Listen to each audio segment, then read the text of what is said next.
നമസ്കാരം, എല്ലാവർക്കും അന്നപൂർണേശ്വരി ചാനലിലേക്ക് സ്വാഗതം. ഇന്നത്തെ വീഡിയോ ഗുരുവായൂരമ്പലം സ്പെഷ്യൽ വീഡിയോ പാർട്ട് 11 ആണ്. വീഡിയോയിലേക്ക് പോവാം.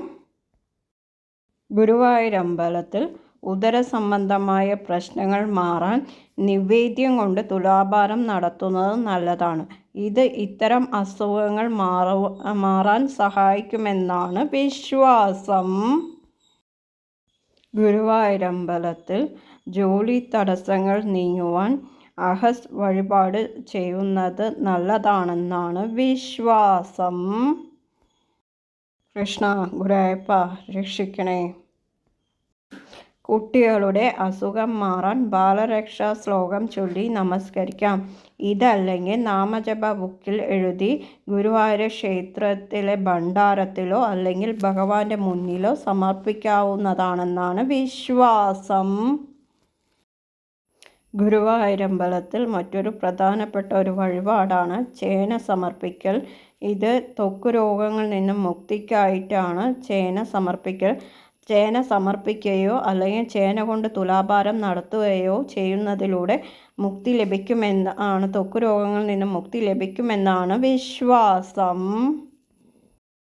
ഓം നമോ നാരായണ. ഗുരുവായൂരമ്പലത്തിൽ മറ്റൊരു പ്രധാനപ്പെട്ട ഒരു വഴിപാടാണ് ചൂല് സമർപ്പിക്കൽ.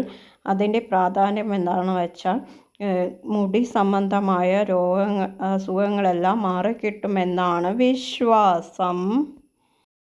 ഗുരുവായൂരമ്പലത്തിലെ ജോലി സംബന്ധമായ പ്രശ്നങ്ങൾ തീരുവാൻ വേണ്ടി മറ്റൊരു പ്രധാനപ്പെട്ട വഴിപാട് ചെയ്യാവുന്നത് കൃഷ്ണനാട്ടം കളിയാണ്. അത് നടത്തുന്നതിലൂടെ ജോലി സംബന്ധമായ പ്രശ്നങ്ങൾ പരിഹരിക്കുമെന്നാണ് വിശ്വാസം. കൃഷ്ണ ഗുരുവായൂരപ്പ രക്ഷിക്കണേ. ഗുരുവായൂരമ്പലത്തിൽ പരീക്ഷാ വിജയത്തിനു വേണ്ടി കുട്ടികളോ കുട്ടികളുടെ മാതാപിതാക്കളോ വിദ്യാഗോപാല മന്ത്രങ്ങളുടെ സ്തുതി നടത്താറുണ്ട്. ഒപ്പം പേനയും ബുക്കുകളും അവിടെ സമർപ്പിക്കുന്നതിലൂടെ ഉന്നത വിജയം നേടുമെന്നാണ് വിശ്വാസം. ഗുരുവായൂരമ്പലത്തിൽ മറ്റൊരു പ്രധാനപ്പെട്ട ഒരു വഴിപാടാണ് കയർ സമർപ്പിക്കൽ. അതിൻ്റെ ഫലം എന്ന് പറയുന്നത് ശ്വാസകോശ സംബന്ധമായ അസുഖങ്ങൾ മാറിക്കിട്ടുമെന്നാണ് വിശ്വാസം. ഗുരുവായൂരമ്പലത്തിൽ ചൂല് സമർപ്പിക്കുന്നതിൽ വഴിപാടിലെ മറ്റൊരു പ്രാധാന്യം എന്താണെന്ന് വെച്ചാൽ മുടി നന്നായി വളരാനും കൂടി ചെയ്യുമെന്നാണ് വിശ്വാസം. ഗുരുവായൂരമ്പലത്തിൽ കുട്ടികളുടെ അലസതകൾ മാറാൻ ബാലരക്ഷാ ശ്ലോകം ചൊല്ലി നമസ്കരിക്കാം. ഇതല്ലെങ്കിൽ നാമജപ ബുക്കിൽ ഇതെഴുതി ഗുരുവായൂർ ക്ഷേത്രത്തിലെ ഭണ്ഡാരത്തിലോ അല്ലെങ്കിൽ ഭഗവാന്റെ മുന്നിലോ സമർപ്പിക്കാവുന്നതാണെന്നാണ് വിശ്വാസം. കൃഷ്ണ ഗുരുവായൂരപ്പ രക്ഷിക്കണേ. ഗുരുവായൂരമ്പലത്തിൽ രോഗശാന്തിക്കായി ചെയ്യാവുന്ന ഒരു പ്രധാനപ്പെട്ട ഒരു വഴിപാടാണ് ഹരേ രാമ ഹരേ കൃഷ്ണ നാമം നാമജപ ബുക്കിൽ എഴുതി ഭഗവാന്റെ മുന്നിലോ അല്ലെങ്കിൽ ഭഗവാന്റെ ഗുരുവായൂരമ്പലത്തിൻ്റെ ഭണ്ഡാരത്തിലോ സമർപ്പിക്കാവുന്നതാണെന്നാണ് വിശ്വാസം. ഓം നമോ നാരായണ. ഗുരുവായൂരമ്പലത്തിൽ പ്രധാനപ്പെട്ട ഒരു വഴിപാടാണ് കടുക് സമർപ്പിക്കൽ. ഇതിൻ്റെ ഫലം എന്ന് പറയുന്നത് കലഹങ്ങളിൽ നിന്നും മോചനം ലഭിക്കുമെന്നാണ് വിശ്വാസം. ഗുരുവായൂരമ്പലത്തിൽ കൊച്ചു കുഞ്ഞുങ്ങൾക്ക് വേണ്ടിയിട്ടുള്ള ഒരു വഴിപാടാണ് ഞാൻ പറയുന്നത്.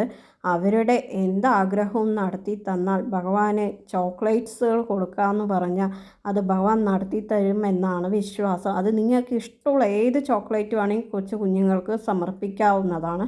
അവൻ്റെ എല്ലാ ആഗ്രഹങ്ങളും ഭഗവാൻ നടത്തി തരുമെന്നാണ് വിശ്വാസം. ഗുരുവായൂരമ്പലത്തിൽ ഭഗവാന്റെ പാലാഭിഷേകം ദർശിച്ചാൽ ശത്രുക്കളിൽ നിന്നും സംരക്ഷണം ലഭിക്കുമെന്നാണ് വിശ്വാസം. ഗുരുവായൂരമ്പലത്തിൽ പന്തീരടി പൂജ കണ്ട് തൊഴുതുന്നത് മനസമാധാനത്തിനും നേത്രരോഗശമനത്തിനും ഉത്തമമാണെന്നാണ് വിശ്വാസം. കൃഷ്ണ ഗുരുവായൂരപ്പ രക്ഷിക്കണേ. സാധാരണ മഹാക്ഷേത്രങ്ങളിൽ വിശേഷാൽ ദിവസങ്ങൾ മാത്രം നടത്താറുള്ള നവകാഭിഷേക പൂജ നിത്യേന നടത്തുന്ന അപൂർവ ക്ഷേത്രങ്ങളിലൊന്നാണ് ഗുരുവായൂരമ്പലം. ഗുരുവായൂരമ്പലത്തിൽ ദീപാരാധന തൊഴുന്നത് ദാമ്പത്യ വിജയത്തിനും പ്രണയ സാഫല്യത്തിനും ഉത്തമമാണെന്നാണ് വിശ്വാസം. ഗുരുവായൂരമ്പലത്തിൽ അത്താഴപൂജ സമയത്ത് ഭഗവാനെ ദർശിച്ചാൽ ദാരിദ്ര്യശമനം, രോഗശമനം, കീർത്തി എന്നിവ ലഭിക്കുമെന്നാണ് വിശ്വാസം. ഓം നമോ നാരായണ. ഗുരുവായൂരമ്പലത്തിൽ തൃപ്പുക സമയത്ത് ഭഗവാനെ ദർശിച്ചാൽ മോക്ഷലബ്ധി പ്രാപ്തമാകുമെന്നാണ് വിശ്വാസം. ഗുരുവായൂരമ്പലത്തിലെ നിർമ്മാല്യ ദർശനത്തിൻ്റെ ഫലം എന്ന് പറയുന്നത് സർവാഭീഷ്ടപ്രദായകമാണെന്നാണ് വിശ്വാസം. ഗുരുവായൂരപ്പന് അത്താഴ പൂജ സമയത്ത് വെറ്റിലയും അടയ്ക്കയും നിവേദ്യം വഴിപാടായി നടത്തുന്നത് അതിവിശേഷമാണ്. ഉദ്ദിഷ്ടകാര്യ സിദ്ധിക്കായാണ് ഈ വഴിപാട് നടത്തുന്നത്. 41 ദിവസം തുടർച്ചയായി ഈ വഴിപാട് നടത്തേണ്ടതായിട്ടുണ്ടെന്നാണ് വിശ്വാസം. ഗുരുവായൂരമ്പലത്തിൽ ദിവസവും 5 പൂജകളും 3 ശീവേലികളുമാണ് പ്രധാനമായും നടത്തിപ്പോരുന്നത്. ഇതിൽ വിശേഷ ദിവസങ്ങളിൽ ഈ പൂജകൾക്ക് മാറ്റം വരാം. കൃഷ്ണ ഗുരുവായൂരപ്പ രക്ഷിക്കണേ. വൃശ്ചിക മാസത്തിലെ ശുക്ലപക്ഷ ഏകാദശിയാണ് ഗുരുവായൂർ ഏകാദശിയായി ആഘോഷിക്കുന്നത്. അന്നാണ് ഗുരുവായൂരിലെ പ്രതിഷ്ഠാ ദിനാചരണം നടത്തുന്നത്. ഓം നമോ നാരായണ. ഗുരുവായൂർ ഏകാദശി അനുഷ്ഠിച്ചാലുള്ള ഫലങ്ങൾ: സാമ്പത്തിക നേട്ടം, ഐശ്വര്യം, മനഃശാന്തി, രോഗശാന്തി എന്നിവയാണെന്നാണ് വിശ്വാസം.